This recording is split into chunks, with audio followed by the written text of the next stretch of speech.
Gaano na nga ba kalapit ang Pilipinas mga tol sa tinatawag na giyera mga tol? Di natin masasagot 'yan mga tol pero anytime puwede kapag na-trigger talaga yung, sinasabi ni PBBM na 'pag may nasawing sundalo, 'no? Sabihin natin na hindi man sinasadya ng China may masawing sundalo, pero dun kasi sa mga walang pakundangan nilang pag-atake, pagbangga ng barko, 'di ba may naputulan na nga ng daliri, 'di ba? Buti daliri lang, kung braso naputol, 'di ba? Yung pangwa-water cannon nila mga tol, sa mga ganong aksyon nila na hindi pinag-iisipan o walang common sense kung tawagin, posible talagang may masawi mga tol at yun ay puwedeng pagmulan na nga ng tinatawag nating giyera mga tol. Pero eto mula kay Sa Iyong Araw 'no, eto ang title, "Hindi ito biro Pinas, super missile sa Zambales at Lawag, handa na." Sabing gano'n mga tol sa title. Nakaharap na sa China, US handa na. Meron nga akong isang balitang napanood, dineretso ni Campbell yung kausap niya sa China na nangangamba sila sa puwedeng idulot ng panghaharas ng China mga tol. At kung ano pa ang puwedeng puntahan niyang mas malala pa, 'di ba? So, 'wag na natin patagalin 'to, panoorin na natin 'to mga tol. Habang paparating tayo sa isa sa pinakamalaki na pagsubok ng Pilipinas laban sa mga umaangkin ng ating teritoryo katulad ng China, ang tensyon ay bumabalot ng mas madilim sa ating bansa at inihahanda ng ating Pangulo ang buong puwersa ng militar para sa pinakamatinding labanan kung sakaling lulusob na ang bansang China sa ating teritoryo. At aasahan natin ang isang napakalaking dragon na aatake sa ating bansa. At gayunpaman, sa pagkakataong ito, umaangal na ang ating bansa na parang isang leon na babanggain at kakalabanin kahit pa ang isang dragon. Yari tayo diyan, walang magagawa ang leon sa dragon, 'di ba? Though ang Pilipinas naman ay nagdaan na 'yan sa maraming labanan mga tol, pero hindi kasi natin maikukumpara kung ano ang kayang idulot ng labanan ngayon sa naging labanan nung una at pangalawa. Kasi nung una at pangalawa mga tol, hindi hindi pa naman naiimbento, hindi pa naman nagagamit yung mga tinatawag nilang nuclear. Kasi ngayon mga tol, delikado talaga eh. At saka mas malalakas yung mga sandata ngayon, mga armas na ginagamit. Hindi na ito tao-tao lang, may mga robot na nga rin na pwedeng gamitin, may mga unmanned drone na kung tawagin na pwedeng ipang-atake, 'di ba? Ibang-iba na talaga 'yung labanan ngayon mga tol. Ating tignan ang matinding pagsasanay ng isang leon kasama ang agila ng bansang Amerika upang sanayin ang mga militar para mapatumba ang isang napakalaking dragon na China. Halika, atin itong pag-usapan mga kaibigan.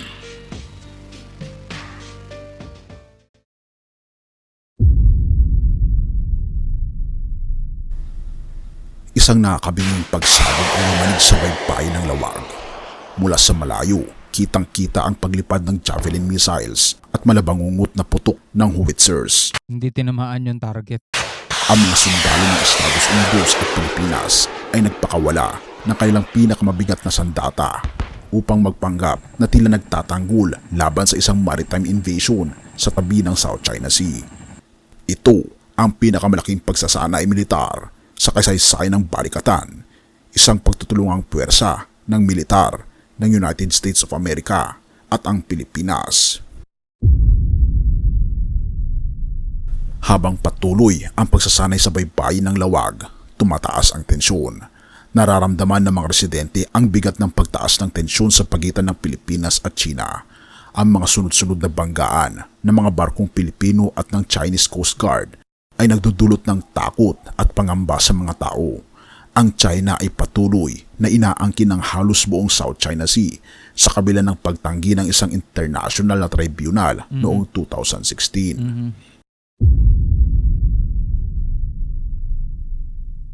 Sa kabila ng katahimikan ng gabi, ang tunay na pagsasanay ng militar ay naglalakbay sa hangin.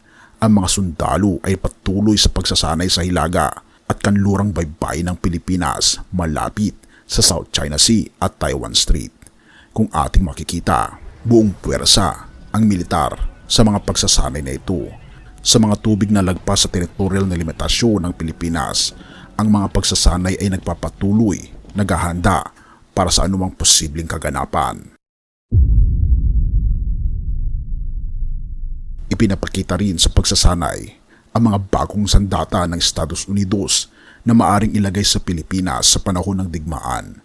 Ang Typhoon Missile Launcher ay unang ipinakita sa Asia Pacific mula sa hilagang bahagi ng Pilipinas.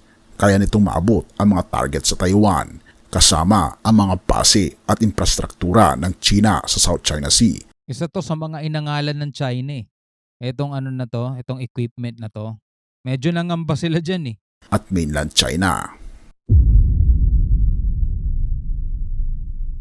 Sa kalagitnaan ng pagsasanay, isang barkong pandigma ng China ang namataan malapit sa Itbayat, ang pinakamalapit na bayan ng Pilipinas sa Taiwan. Ang Philippine Coast Guard ay agad na nagbigay ng babala sa radyo at ang barko ng China ay umalis matapos ang hamon. Sa kabila ng pag-alis ng mga barko, ang takot at kaba ay nananatili sa mga residente. Sa kanlurang isla naman ng Palawan, ginamit ng mga sundalo ang isang hovercraft upang dalhin ang HIMARS missile system malapit sa mga pinagtatalunang lugar sa South China Sea.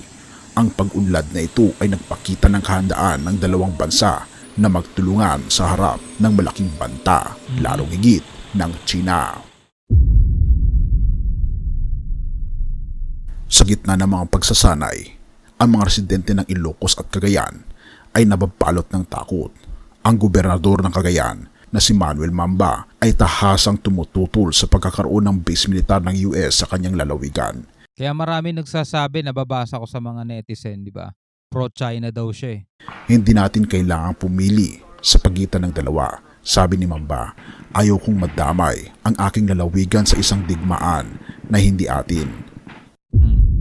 Pero yung salita niya, digmaang hindi atin. So hindi ba atin ang West Philippine Sea? Eh yun lang naman na pinagtatanggol at pinaglalaban natin eh. Di ba? Sa lawag, pinagbabawalang pumalaot ang mga mangingisda ng mahigit sa 1 linggo dahil sa mga pagsasanay. Ayon kay Arvin Mangrubang, isang pare sa lawag, ang utos na ito ay nagdulot ng hanggang $60 bawat araw na pagkalugi sa mga mangingisda o 3,000 pesos na pagkalugi. Ang relief stipend na ibinibigay ay hindi sapat upang matugunan ang pang-araw-araw na pangangailangan ng mga pamilya. Habang nagtatapos ang balikatan exercises, nananatiling mataas ang tensyon. Ang mga tao ay nagtataka kung ano ang magiging kinabukasan ng kanilang bansa sa harap ng mga pagsasanay na ito. Ang bawat araw ay nagdadala ng bagong takot at pag-aalala.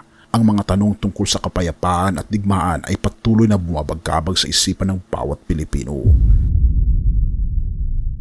Habang ang mundo ay nasa gilid ng isang malaking pagbabago, ang mga kilos ng bawat bansa ay maaaring magbunga ng kapayapaan o digmaan.